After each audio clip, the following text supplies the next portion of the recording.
Bonjour à tous et bienvenue sur ma chaîne. Pour commencer le week-end du bon pied, rien de mieux que de bons pancakes américains hyper moelleux pour faire plaisir à tous les petits gourmands. Allez, c'est parti pour la recette. Je commence par tamiser 200 g de farine pour prévenir l'apparition de grumeaux.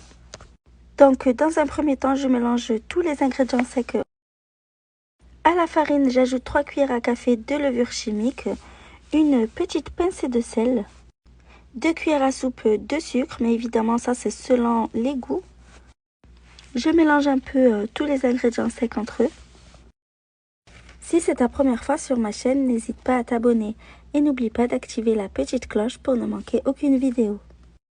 Dans un second récipient, je vais mélanger tous les liquides, donc 310 ml de lait, un œuf, une cuillère à café d'extrait de vanille et enfin 65 g de beurre fondu.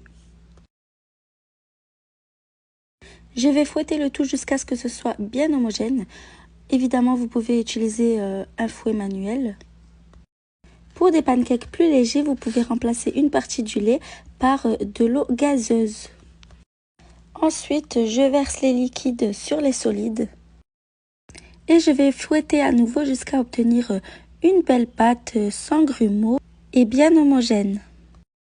Pour des pancakes plus aérés, vous pouvez monter les blancs en neige et dans ce cas-là, vous mélangerez à la maryse et pas au fouet électrique. Et enfin, pour des pancakes plus moelleux, vous pouvez aussi remplacer une partie du lait par du yaourt. Quand la pâte à pancake est prête, pas besoin de repos, on peut la cuire directement. Dans une poêle à crêpes sur feu doux, j'étale une petite noisette de beurre. J'attends que ma poêle soit bien chaude avant d'y déposer mon premier pancake. Vous voyez, c'est un peu pareil qu'une pâte à crêpes, mais celle-ci est un petit peu plus épaisse.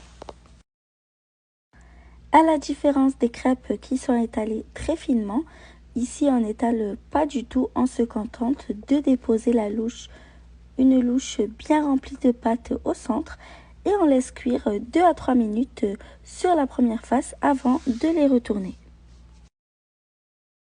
Bon, le premier c'est un peu le cobaye, il ne ressemble pas trop à grand chose, mais après ils sont juste parfaits. Après chaque pancake, je nettoie la poêle avec du papier essuie-tout légèrement beurré. N'augmentez pas le feu pour que ça cuise plus vite, vous risquerez de les brûler. Laissez-leur bien le temps de cuire tranquillement. Ils doivent être parfaitement dorés des deux côtés. Si la recette te plaît, n'oublie pas de mettre un petit pouce bleu pour m'encourager. Retournez-les seulement quand des petites bulles apparaissent et qu'ils sont pratiquement secs sur le dessus. Quand ils sont cuits, je les débarrasse sur une assiette, entassés les uns sur les autres pour éviter qu'ils refroidissent. Et on continue ainsi jusqu'à épuisement de la pâte. Ça va nous donner à peu près 7 à 8 pancakes. Ici, on les déguste avec du bon sirop d'érable. La recette touche à sa fin, j'espère qu'elle vous a plu. Si c'est le cas, comme d'habitude, n'oubliez pas de commenter, de liker et de partager. À bientôt!